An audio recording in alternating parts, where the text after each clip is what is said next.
I've created an environmental data model using Microsoft's Power BI program. I'd like to add some R scripting functionality to that program to better evaluate my data using some of the scientific plotting methods that are available in both R and Python, but in this case we're going to use R. Let's go ahead and take a brief look at our data. This data represents per and polyfluoroalkyl substances data, also known as PFAS, and was collected under regulatory authority in the state of California for 27 airports situated across the state, and then presented for public evaluation in the California GeoTracker database. This data set was developed as a flat table in Microsoft 365 using MS Excel. And we'll just take a look here at the columns that we've used to curate this data. We wanted to be able to reference our data set to the database, the GeoTracker database where we derive the data from. Basic information, consultant, site name, site address, sample ID, might have the sample depth associated with our data, maybe some other comments that would be relevant in that particular area if it was regional groundwater or shallow or transient groundwater. We want to know the dates the samples are collected. Might tell us a little bit of something about why the data set is limited in that particular time frame to what we might expect in the future. Matrices. We can have fairly extensive understanding of our matrices, whether they were, basin samples or grab samples, but we can also keep things pretty simple, and I've added a column here that just simplifies our matrices to aqueous or solid in this case, and we had no vapor data here. A little bit about the, who the laboratory was, the method used, the units that are being reported, and the analyte acronym are included in the base data set, as well as the results and any laboratory qualifiers. In this case, results are typically pointed with a less than a particular number, so non-detects would be less than, in this case, 1.7. For purposes of our graphing, we want to have this presented as non-detect being zeros, and we may want non-detect as a very low number, less than any of our detection limits. Here I use 0.0001. That way I can use logarithmic axes if I should need to without getting errors in the graphing process where we can't use zeros. We've gone ahead and we have a couple things that might look duplicative out here, but Power BI is not very receptive to parentheses in a column title, so I've simply duplicated a column where I needed to remove those parentheses for use in our R script when we go into Power BI. We've calculated a few things here, molar concentrations out of the analyte concentrations, and then we've summed them per sample and calculated molar and concentration percents, helping us tease out some information between the widely varying concentrations that are associated with this data. I added some additional filters, detected, non-detected filters to filter out non-detect analytes in samples. Wanted to know maybe if there was a number of analytes tested and versus the number of analytes detected. Might give me some important information. A little bit about the groundwater environment, anoxic, mixed, or oxic, type 1, 2, or 3 environments, and a little bit about the general minerals concentrations in groundwater as evaluated by a Piper diagram. So we get the Piper classification and we can see what those results might be and post those in. We also might want to combine our northing and easting so we can get all the samples that would have the same northing and easting location and look at them as an individual profile for a boring. And if they have groundwater, we might want to see that in that profile. And we may want to see only ones that have detected soil and groundwater, so we might be able to compare some of the conditions that are occurring between sorption and the concentrations of PFAS at a particular location where we might have contemporary soil and groundwater data. And then we've got some orders here that I can associate with PFAS class to make sure that I'm putting my data in the order I want when I'm posting analytes specifically. We've got a survey ID. My data is georeferenced to the extent possible, so we have a coordinate base tab that we can georeference back here to the survey ID and bring that data into our Power BI model. And then we have a grouping that allows me to get rid of some of the QA/QC duplicative data that results usually through the analysis process. In this case, we've already taken care of that, but this grouping is just one of the columns I used to take care of that problem. Let's go ahead and take our data and make a Power BI model with some R script. We've got a fresh instance of Power BI desktop running.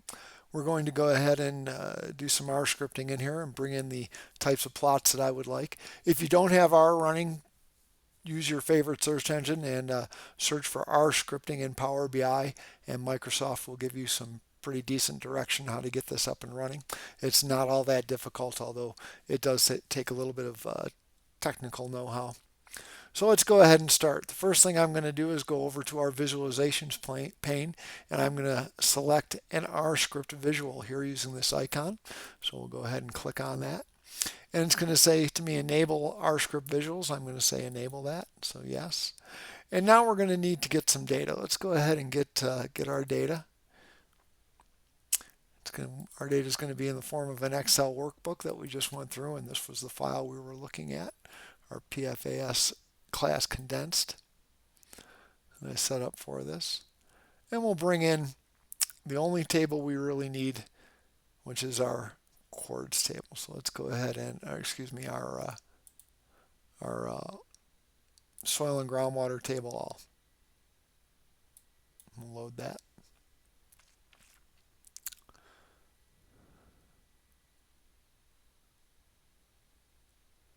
Okay, now that we have our table loaded, and you can see it's populated over here, let's go ahead and take a look at a few things. We are going to have to change some. You can see some of these have these summation symbols that came in, and they happen to be occasionally on columns that I want to use. So let's go ahead here, and we'll go ahead and change them so that symbol's not available and they're not summarized. So click on the actual item itself. It'll stay highlighted. We'll come over here, and we're going to say don't summarize. And you can see that goes away. And we're going to do that for each one of the summed categories that Power BI decided it wanted to automatically sum. We'll pause here for a second while I do that, and we'll come right back. Okay, we've cleaned up our data. We've gotten rid of the summaries of the important data sets I want. Now we can go ahead and populate our R visual. Let's go ahead and add what we want in this visual. I'm going to want to have an x-axis that has the numeric. So we're going to want to look at that PAFS class numeric concentration. So that's going to be my x-axis. And I'm going to use the numeric of that number, and we're going to add the text in eventually. In my y-axis, I'm going to want the carbon count, so we're going to add the carbon count. And you can see a data frame is being established here automatically in Power BI as I add the particular pieces of data that I'm going to want to look at here. And the other thing I'm going to want beyond carbon count is I'm going to want my result for each analyte. So we're going to put that in there. And I do want to label my data. So I'd like to also have my analyte name. All right, we've invoked our R scripting window. We've added our values to create a data frame. The data frame has been established by Power BI and it's entitled Dataset. We now have a place to insert our script, so we will go ahead and do that. The first thing we're going to do is call the library I want to use for the graphing features that I would like. In this case, we're going to use the ggplot2 library, and we're going to call that in using library paren ggplot2 and paren. Next thing we're going to do is tell ggplot what it is I want it to do. So in this case, we'll invoke ggplot. We'll bring in the data set. The data frame is the data set. And we'll invoke these particular aesthetics. We're going to have an x-axis based on the PFAS class numeric column of the data set, the y-axis based on the carbon count column of the data set, and the z column is going to be based on result ND, where we have that as 0 as opposed to a negative number, but we want our non-detects to be represented as 0, and the other numbers will all be positive from that if they're detected. And we're going to use a color factor to represent the different concentrations that are present in that particular column. We're also going to add, with a plus sign here, we're going to add the symbol we want to use. We want to plot this data, and we want to use that geom point to plot the data. So a small circle, we'll define the point size here as 6, and the transparency as 0.5. We have a positive sign at the end of this code just to show that I'm going to add more data. Let's go ahead and get rid of that for now, and we'll take a look at the code that we've written and see what plots. You can see up here it's thinking. There's quite a bit of data here, 62,000 plus lines of data. All right, so we've now got a plot. It's not exactly what we want to see. It's showing all the data from those 62,000 lines. It doesn't know how to filter that just yet. Let's go ahead and add those filters. So we'll get out of our R script editor window just by clicking to the side. I don't need to be in that. We can get out of that and click to the side. I'm going to go ahead and add some slicers here. So let's go over here to our visualizations and we'll add a slicer. And the first slicer we're going to add is going to have the site name. And it's going to have the client sample ID. Okay, let's go ahead and make that just a little bit smaller. It doesn't need to be quite that big. Let's go ahead and add another slicer. And this one is going to have our matrix. So we can see whether samples are, these will all be interactive. So we'll put that down here, I guess, at the bottom. We'll go ahead and add the qualifier as ND so we can turn on and off detected and non-detected samples. Oops, we're going to do that. Add a new slicer and add qualifiers ND here. And so now we have a different slicer for that. And we can open this up a little bit so we can see it, or we just move it to the side. Okay.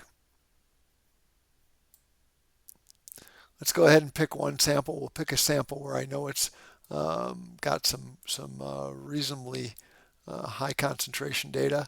And we'll go ahead and select this and scroll down, and we'll select the sample I want. And there we go. Now we have an interactive plot of our data. And we can pick different things. You can see here on the bottom we've got a PFAS class numeric, and here we have carbon count. If we wanted to change what we were looking at, I could change this PFAS class numeric on the x-axis to a different column.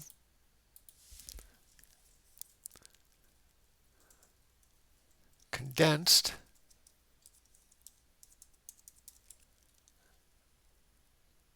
We can run our script, and you'll see that now we've updated the bottom axis to show the condensed class. And this is interactive, so if I pick different samples, all of a sudden you're going to see the scales change for these particular samples, which is nice. We're not seeing a lot of fluctuation, but if I went to a different site, let's just go to, let's say San Diego, and we'll pick a sample here.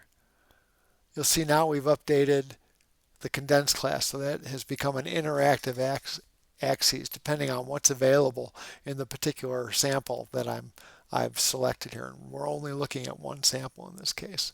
So we can go ahead and leave this here, and we'll update that. Let's go ahead and change this back to numeric, and I'm going to show you why we're going to do this in a little bit.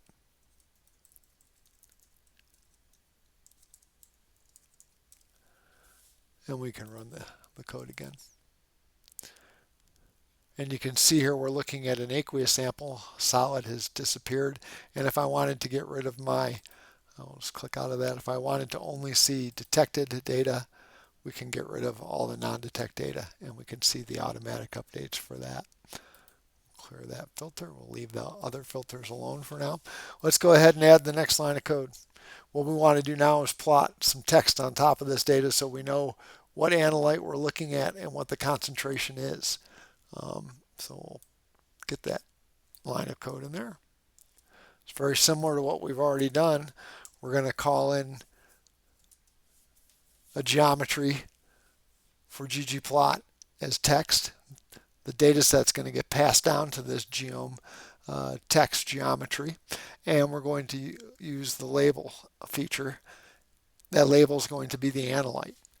We're going to post that analyte with a 45-degree angle. We're going to adjust the height a little bit and the vertically and horizontally so it doesn't sit right on the plot, so we can at least see what we're looking at as we adjust and look at the dynamic values and change samples. And then we're going to add the text here, same thing with the result, ND0. So we're going to add the analyte and the ND0, and those are both also included in our values. So let's go ahead and get rid of the plus sign there, and we'll go ahead and run our code and see what we see. And there we go, our data plotted up pretty nicely. Again, now if I go ahead and say I only want to see detected, you'll see that it only shows where we have detected, and we have the numbers here, what the values are, etc. So we can kind of see what's going on. And if I want to show all the values, we can see that. And here we have the acres, and then these are dynamic again amongst all that. So we're starting to get a family tree diagram, but it's still not quite what I want to see. Let's go ahead and add some more. The next thing I want to add is continuous X and Y axes. I want to define those a little better so they're not dynamic. I want the Z-axis to be dynamic. That is to say, when I'm posting the analyte data on the data frame that I've created, but I do not want the PFAS class names or the carbon count to change in terms of where they are. We want a fixed background to plot upon. So let's go ahead and make that happen. In this case, we're going to add 2 lines of code here, one for scale Y and one for scale X. We're going to call the name of the X as carbon count, so now we'll get rid of this underbar that we have by using the header names as it currently sits. We're going to make the limits of the y-axis 0 to 20. I want to create breaks for the sequence of data from 0 to 20 at an interval of 2. So to do that, we're going to break sequence 0 to 20 at a rate of 2 or by 2. We're going to add to that the scale X continuous command. Here we're going to call the scale PFAS class condensed. You're going to see these underbars disappear. They're based right now on the header names. We're going to actually fix the name using quotes to define that. Our limits here are going to go 0 to 18. If you remember, I defined data from 1 to 17. I want a little bit of a break on either side of my x-axis to be able to post and see things. So we're going to go 0 to 18. We're going to create breaks in this scale of the X scale from 0 to 18 by 1. So I want every single one posted.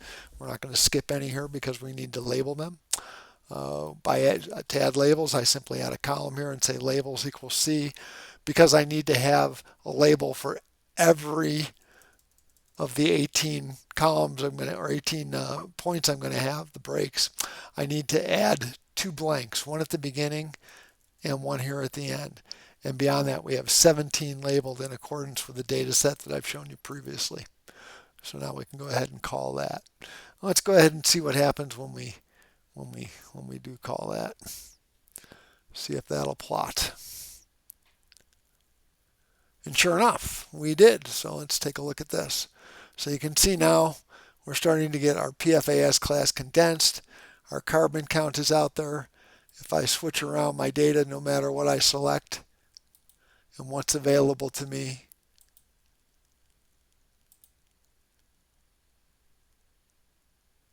I can go ahead and see that this will instantly update and post that data on there. And again, I can show my detected versus my non-detected, but my axes now are fixed. So we've created a fixed set of axes upon which to plot our data. Let's go ahead and clean those up a little bit with some final code. This isn't going to be perfect, but it's going to be adequate for what I need to accomplish in my basic visual evaluation of this. We're going to use the theme command So we're going to add a plus sign here because we're going to add some more code. Plus, and we'll add the code for theme. We're going to talk about the text and our elements here. So we're going to text equals .x, element text. We're going to angle that element at 45. So that's overwriting each other, as you remember. And you can see here we have a lot of text overwriting each other. Let's clean that up a little bit. 45 degrees will adjust the vertical height, and the horizontal adjust and the vertical adjust a little bit. We're going to adjust the panel grid. You can see we've got a fairly intense grid in the background. I really don't need all that. Don't really have defined axes grids. Let's go ahead and fix that. We'll use those using the grid major command. Talk with a line size of 0.2, a line type solid, and a color black. We're going to add a grid for the minor elements, and we're going to make that axis align a color of black, and we're going to add a text color of black as well. And then finally we're going to add a title to our plot, GG title, and we're going to call that PFAS family tree analyte concentrations by carbon count versus PFAS class. And if we wanted to put a sample name in here, we could type it in, or there's probably, and I'm sure people with R could tell me how to program in how to actually pull that name right out of the data and get that to plot here. So now let's go ahead and see what our final code looks like. And there we go. So we now have created basically a tiled heat plot map for our interactive data set. To view and use an interactive version of the data model referenced in this video, go to my website at dicksonandassociates.com, DICKSONANDASSOCIATES.com. On the website, you'll find a fully dynamic, interactive, and georeferenced PAFS soil and groundwater library for this entire data set.